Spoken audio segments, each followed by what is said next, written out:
dentre as novidades que nós vemos acompanhando junto ao agronegócio, em especial a cadeia de proteína animal, todos que acompanham o setor podem confirmar o que eu venho dizendo, que todos os anos, a não ser por uma sazonalidade do mercado, por algo que o mercado necessite de novo, o Brasil, em especial o produtor rural brasileiro, vive sempre momentos apreensivos, momentos de aflição, porque a estabilidade junto ao setor de proteína animal, ela é verdadeira e ela faz parte, na realidade, na vida do produtor rural e também na cadeia produtiva de proteína animal. Acompanhando as novidades ligadas ao setor, faço aqui uma observação sobre a COP26, sobre a necessidade de nós desenvolvermos, um projeto de lei focado no crédito de carbono, e nós também temos necessidade que o agronegócio, de uma maneira geral, faça a sua parte. É fake news dizer que agronegócio e crédito de carbono não dá certo. É fake news dizer que o agronegócio brasileiro não tem condições de contribuir, para o melhoramento do clima global. Mas, quando a gente pensa nesses fatores, a gente liga diretamente o agronegócio a duas situações propriamente ditas: a geração de energia limpa e também a necessidade ou a não necessidade do desmatamento. São situações distintas. Mas quando a gente fala em promover a cadeia produtiva, inovar junto à cadeia de proteína animal, existem fatores importantíssimos e que o mundo, de uma certa forma, tem valorizado muito. Por exemplo, proteína produzida em áreas que prezam pelo não desmatamento, pela sustentabilidade. Enfim, existem sérias e várias maneiras de nós contribuirmos e o mundo... Muito obrigado, Leonardo Paulino. Um abraço, meu amigo. Existem sérias formas, inúmeras formas do agronegócio colaborar e ser, de uma certa forma, altamente competitivo com qualquer setor ligados ao agronegócio, juntamente aos nossos países ou aos países que são, que fazem concorrência ao Brasil junto ao mercado internacional. Existem várias as formas de nós nos tornarmos cada vez mais representativos e competitivos e mesmo assim poder contribuir para o meio ambiente, contribuir, com a redução do aquecimento global. Mas as grandes empresas, as gigantes do mercado, em contrapartida, onde o mundo foca, numa situação, ou buscar meios para nós reduzirmos o aquecimento global, as grandes empresas, de uma certa forma, que deveriam colaborar com o assunto, pouco se importam. E analisando essa semana um fato ocorrido, uma matéria, uma notícia, que ela, de uma certa forma, para mim, ela não é verdadeira, devido às afirmações que nela são ditas, eu me deparei com a informação que a BR Foods, a BRF, está próxima de lançar uma carne cultivada. Carne cultivada nada mais é que carne de laboratório, e criam-se maneiras e marketings para tentar, de alguma forma, nos ludibriar. E eu peguei algumas afirmações que, a primeira, ela é produzida em laboratório, porém não é carne de laboratório. Olhem as afirmações que nós viemos, de uma certa forma, tendo que escutar e, de uma certa forma, ainda sermos pressionados a acreditar. Carne de laboratório, carne cultivada, existem alguns processos que ela se torna diferente da carne vegana, certo? Mas, de uma certa forma, a partir das afirmações que essa grande empresa faz, eu vejo como desrespeito, de uma certa forma, para com o pecuarista, para com o suinocultor, para com o avicultor. Essa produção de carne cultivada, carne de laboratório, não pode ser definida de uma outra forma, ela vai contra o encontro, ou ela vai de encontro às afirmações que a própria FAO fez o ano passado, onde o Brasil se tornaria líder, de produção de carne ou de proteína animal com relação ao mundo. E essas afirmações e os valores que estão sendo aqui, que vão ser aqui divulgados, são valores que, se fossem revertidos, junto aos integrados dessa companhia, principalmente os suinocultores, que a suinocultura vive uma instabilidade tremenda por ser muito mal trabalhada dentro do Brasil, Nesses 15 estados que andei, eu vi a necessidade de divulgação e marketing da carne suína, porque em alguns estados a carne se torna de difícil acesso, de difícil consumo, porque não existe. E essa não existência acaba favorecendo os clandestinos. O Brasil, de uma certa forma, quando o assunto é agronegócio, ele vive uma péssima gestão, uma gestão que não tem controle, desorganizada e que acaba favorecendo tudo aquilo que não seria o ideal para o desenvolvimento do setor, principalmente junto à cadeia produtiva de proteína animal. São inúmeros os abates clandestinos no Brasil e muito pouca atitude e ação por parte daqueles que deveriam. Mas eu faço aqui algumas observações. Uma das teses dessa matéria diz que você já imaginou comer carne de animal sem que ele esteja morto, ou seja, que ele ainda esteja vivo? Essa carne cultivada, essa carne de laboratório, existe uma previsão que ela chegue no mercado até 2024. Faça uma afirmação que ela vai revolucionar a pecuária, e isso é mentira. Claro que não vai.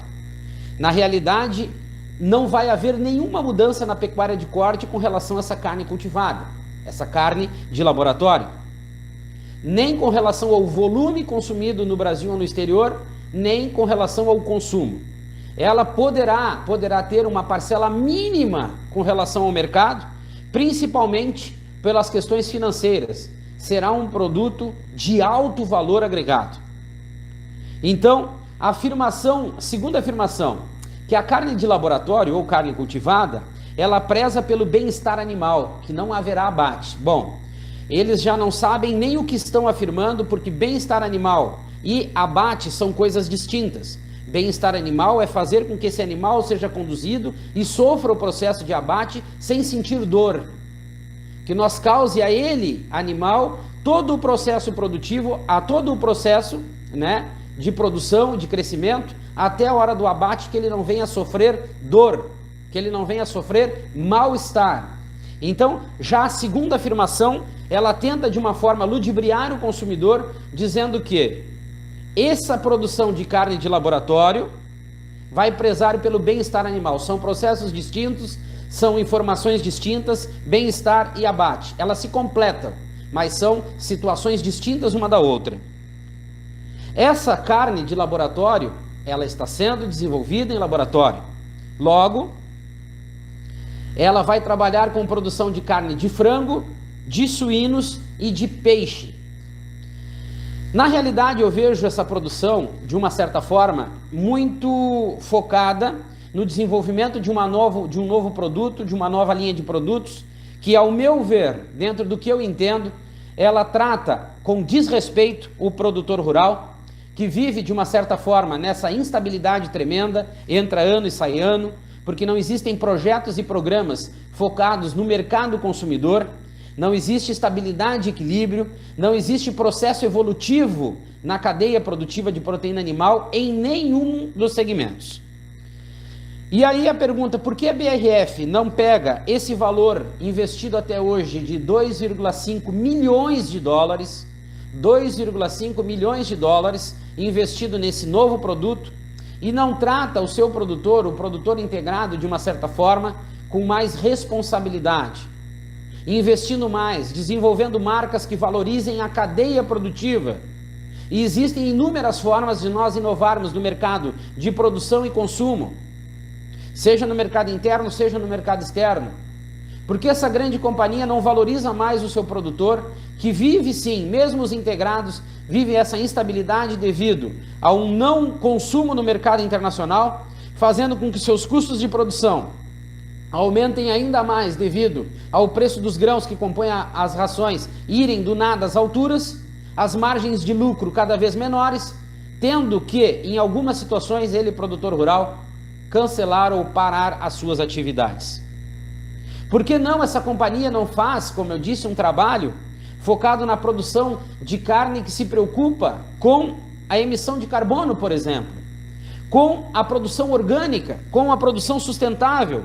Por que ela não desenvolve um trabalho a partir desses 2,5 milhões de dólares investidos nessa produção de carne de laboratório, ela não torna a sua cadeia produtiva ligada aos seus produtores integrados uma inovação constante? Por que ela não valoriza a cadeia produtiva? E mais, essa carne de laboratório, ou como eles querem dizer, uma carne cultivada, ela hoje, a partir dos testes de produção, ela tem um preço mínimo de 300 dólares e um preço máximo de 1.000 dólares. Já existe uma controvérsia entre o valor que hoje está sendo divulgado a partir dos testes dessa carne cultivada com a realidade econômica, não somente do consumidor final, como também do produtor rural. Cada vez mais nós mostramos um desrespeito com essa classe, com esse setor mais abandonado no agronegócio brasileiro, que não está tendo um projeto ou uma situação positiva voltada para a realidade que ele, produtor rural, vive. Sei que nós estamos falando de uma empresa privada, de uma empresa que não está nem aí para as questões ligadas ao clima, ligada a esse aquecimento global, mas eu sei que nós podemos ou poderíamos, tendo mais respeito, valorizar a cadeia produtiva como um todo, valorizar o produtor rural brasileiro como ele precisa ser valorizado. Não afirmar que as fazendas de carne cultivada, que eles estão definindo assim, fazenda de carnes cultivadas, que nada mais são que laboratórios que produzem carne de laboratório. Eles afirmam que vai haver uma revolução na pecuária a partir das fazendas de carne cultivada, a partir dos laboratórios que vão criar carne de laboratório. Eles fazem afirmações que não existem, afirmações irreais, e estão buscando junto ao governo apoio para desenvolver esse projeto. Se o governo federal apoiar, está claro, está assinado um atestado que garante a não preocupação do governo federal com o produtor rural brasileiro. Se houver apoio do governo federal, do Ministério da Agricultura, para esse tipo de produção e introdução no Brasil, tanto o governo federal como o Ministério da Agricultura atestam que não estão nem aí para a situação que o produtor rural brasileiro está vivendo. Fazenda de carne cultivada, é assim que a BRF define. Para mim, é um laboratório que produz carne de laboratório, nada mais do que isso. E essa revolução na pecuária que eles vêm afirmar não existe. Primeiro, pelo volume produzido. Segundo, pela cultura do consumo da proteína animal. Terceiro, pelos valores que vão ser impostos ou definidos para cada grama de carne consumida. Mas o pior de tudo, estamos falando de uma empresa privada que tem, a partir das suas características, das suas definições, produzir aquilo que lhe convém. Mas nós estamos falando de um montante financeiro que poderia estar sendo empregado junto aos seus integrados, principalmente aos suinocultores, que vivem essa instabilidade entra ano e sai ano, devido à sobrevivência ligada apenas ao mercado internacional. Nós não somos capazes de desenvolver o mercado interno para aumentarmos o consumo, mantermos um volume de produção mensal e mesmo assim também mantermos uma estabilidade e equilíbrio nos preços. Haja visto que o abate de clandestinos ainda é muito alto no Brasil e essa empresa busca junto ao governo apoio para produzir essa carne, e esse apoio vem junto de um apoio ou de um aporte financeiro, com certeza. E se o governo federal e o Ministério da Agricultura apoiarem, será mais uma demonstração de falta de respeito para com o produtor rural brasileiro. Se uma empresa privada busca, de uma certa forma, desenvolver um produto e ela em si não está preocupada com aqueles que lhe fornecem a matéria-prima, tudo bem. Mas se o governo federal, haja visto a crise que existe junto à cadeia produtiva de proteína animal no Brasil, apoiar um projeto desses, seja a partir de marketing ou de aporte financeiro, tanto o governo federal como o Ministério da Agricultura estará dando um tapa na cara do produtor rural brasileiro. Fica aqui a minha observação sobre a fazenda de carne cultivada, ou seja, laboratórios que produzem carne de laboratório, que estará sendo lançada no Brasil em 2024. E até lá, as atenções serão voltadas para esse tipo de produção e o produtor rural, os integrados, ficarão mais uma vez para segundo plano.